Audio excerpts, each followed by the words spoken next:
Hi, this is John at Dryden Off-Road Service. Just make a little video of how I discovered what was wrong with this Toyota Matrix over here.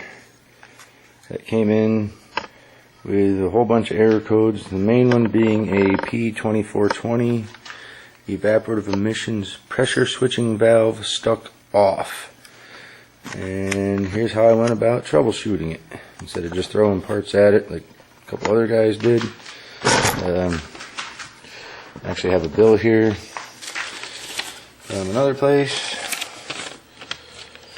where they replaced the EVAP sensor, or the EVAP canister rather, to the tune of 450 some bucks plus labor. Anyway, it says it's stuck off, so the first thing I did was break out a schematic and see how this animal works. And right here is our vent valve. What we have here is a positive voltage, which if you follow this black line down, goes out to the ECM, and should have battery voltage on this wire at all times with the key on, which it does. Being a simple solenoid little transistor doodle, you should also have a positive voltage on this V ground, 2 chassis ground, except for when that valve is active. Then you'll see a little bit of a difference going on. Reason being, this computer drops down or applies ground to the circuit to activate this valve. That's how it works. It doesn't apply voltage, it applies ground through the ECM to activate this valve. This right here would be the valve on the canister, which would look something like this unit right here. This is the plug that we are looking at right here. This here is the wire that goes into it. One thing I notice is that with this new wire, some of the colors don't exactly match. For instance, pin 8 is a red wire here, calls for a white wire there. Believe me, this is indeed pin 8. This is a new harness that I do believe came with an upgraded canister. The part number is not the original part number of the canister that was on there. Anyway, on with it. So, if we follow this white wire here, it goes over here, take down to the next page, yada yada yada. We can see that it goes to the ECM, and we are looking at connector A, pin 42, which I have over here with a jumper stuck in it. I might have taken it out. It's on the end of my test lead here. This is what I'm using to probe out this connector. I can back probe it, but I don't really have to. Now, I'll take the camera with me. I'll show you something underneath the vehicle real quick. I'll crawl under there instead of operating the lift. Quick and easy. Plus, I need access to the top of the car again here in a minute. I just want to show you where the other end of my jumper wire goes. Alright. Here's the charcoal can that is currently on the vehicle. As you can see, we do not have a connector plugged into it because it's out on the bench. However, right here is where that plug, that little bit of wire harness plugs into. And I'll try to get it. I don't know if I can, but we can see that we have, hopefully you can see that we have a white wire there, just like the manual called for. We have a white one, and right next to it a white and black stripe one.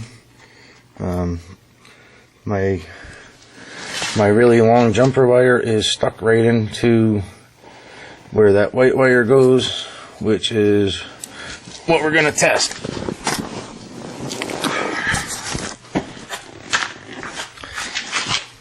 There's my wire going all the way up to the front of the vehicle.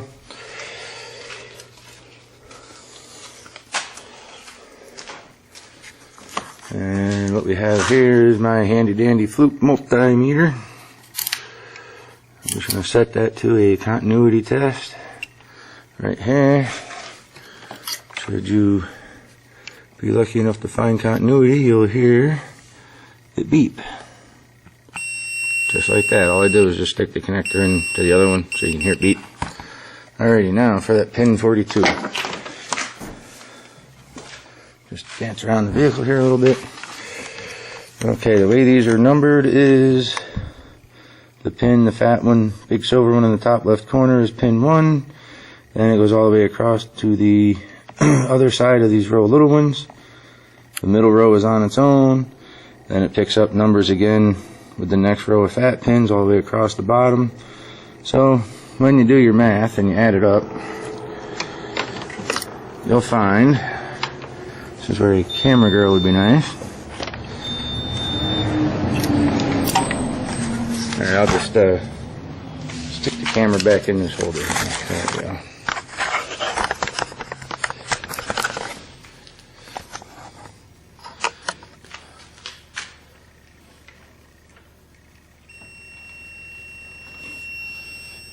Alright.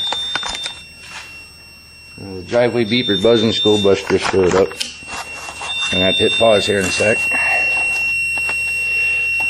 But anyway, right here is pin 42. Just like my wiring diagram says. And I have continuity. That means as far as the computer is concerned, from it back to that wire is A-OK. Alrighty. Now we got that nice little jumper wire doodad that came with it. And stuck in my red wire, which would be on the schematic here. It's pin 8. It jumps to a white wire inside that connector I just showed you where my really long jumper is hooked up. I'm going to remove that jumper, plug this thing in, repeat the test going through this little bit of stubber of a wiring harness. And we have absolutely jack squat. So what's going on, folks? Surely that brand new harness isn't all crapped out now, is it? Or maybe it is. Let's take a look. I'll show you what I found in a few hours of troubleshooting, driving myself crazy, going through somebody else's disaster they created here. Taking you under the vehicle with me one more time. Because normally I would think that would be a broken wire. And when I follow these wires up and around this gas tank here, it does look kind of crusty, but I stuck a little snake hole camera up there and I didn't see anything. So if you notice, on this connector I actually have the little plastic retainer separated from the end of that connector, and on the other side of this harness I've actually removed it so you can see the entire thing. Hopefully this shows up pretty good. Alright, you notice, starting with that black and white wire, you have a 1, 2, 3, 4. Number 3 would be the red one.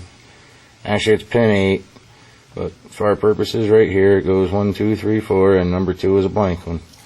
Now I'm going to move right straight up to the other side of the harness, and what do we see here?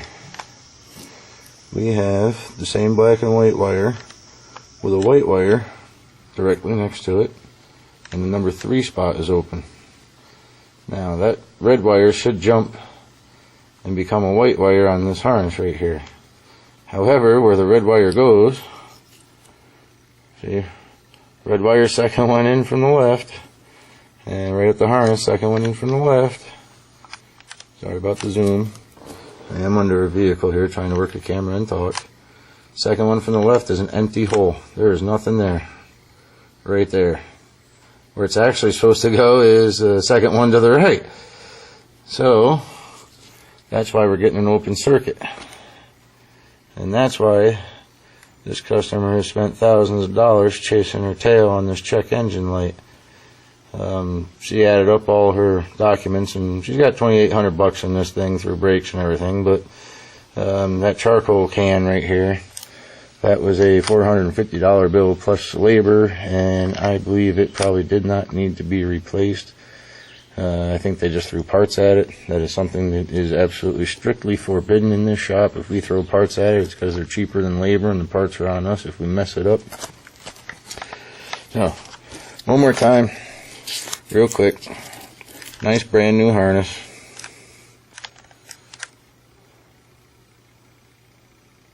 We have an empty spot and a different empty spot right there. And see if I can't get this whole thing in one big mess. There we go. A little bit different viewpoint. Second one down is empty. Second one down is red. Third one down is empty. Third one down is white. This is not going to work, folks. That will not ground that vent, and it will not vent your vapor. And it will set a code. The fix for that is to connect the red and white wires, which I have already done. The error code goes away. I forced it to run its EVAP monitor with my scan tool, and it passed with flying colors. As soon as I make this repair, the customer can take her vehicle and drive it happily.